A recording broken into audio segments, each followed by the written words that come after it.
السلام علیکم ورحمۃ اللہ وبرکاتہ۔ ناظرین، استقبال ہے آپ کا ہمارے چینل دا اردو نیوز میں۔ اگلے سال ہونے والے لوک سبھا انتخابات کو لے کر سرد موسم میں سیاسی درجہ حرارت گرم ہوتا جا رہا ہے۔ بی ایس پی بھی مکمل انتخابی موڈ میں آ گئی ہے۔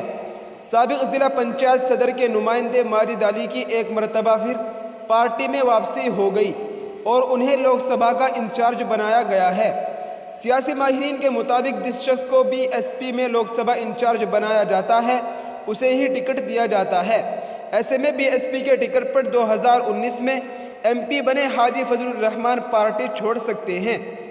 وہ اس حوالے سے اپنے حامیوں کے ساتھ صلاح مشورہ کر رہے ہیں اور جلد ہی ایک چونکانے والا اعلان کر سکتے ہیں۔ اتوار کو پارٹی ہائی کمان کی ہدایت کے بعد بی ایس پی کے مغربی یو پی انچارج شمس الدین رائی نے سابق ضلع پنچایت صدر کے نمائندے ماجد علی کو سہارنپور لوک سبھا سیٹ کا انچارج بنایا۔ سیاسی ماہرین کے مطابق بی ایس پی ماجد علی کو انتخابی میدان میں اتار سکتی ہے۔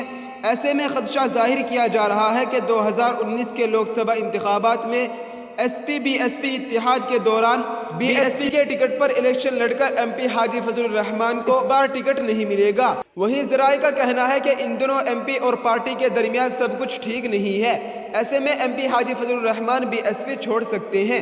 جلد ہی حاجی فضل الرحمان کوئی بڑا فیصلہ لے سکتے ہیں۔ اگر ایسا ہوا تو ضلع کی سیاست میں بڑی تبدیلی دیکھنے کو ملے گی۔ ایم پی حاجی فضل الرحمان آزاد کونسلر بھی رہ چکے ہیں۔ اس کے ساتھ ہی وہ کانگریس اور راشٹریہ لوک دل میں بھی تھے، لیکن وہ طویل عرصے سے بی ایس پی میں ہیں۔ انہوں نے 2017 میں بی ایس پی کے ٹکٹ پر میئر کا انتخاب بھی لڑا تھا، لیکن وہ ہار گئے تھے۔ پھر 2019 میں بی ایس پی کے ٹکٹ پر الیکشن لڑ کر ایم پی بنے۔ ایم پی حاجی فضل الرحمان بھلے ہی بی ایس پی کے ٹکٹ پر الیکشن لڑ کر ایم پی بنے ہو، لیکن اس وقت ایس پی اور بی ایس پی کے درمیان گٹھ جوڑ تھا۔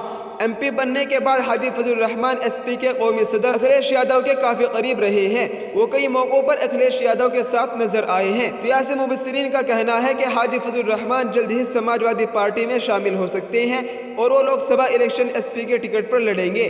اس سلسلے میں حاجی فضل الرحمان کا کہنا ہے کہ وہ لوک سبھا انتخابات کی تیاری کر رہے ہیں۔ اس معاملے پر ان کے حامیوں سے بھی بات کی جا رہی ہے۔ ان کے حامیوں کے فیصلے کی بنیاد پر وہ مزید حکمت عملی بنائیں گے۔ جی ہاں ناظرین، یہ اس وقت کی بڑی خبر تھی جس سے ہم نے آپ کو آگاہ کیا ہے۔ آپ اس خبر کے متعلق کیا رائے رکھتے ہیں؟ اپنی رائے کا اظہار کمنٹ میں ضرور کریں۔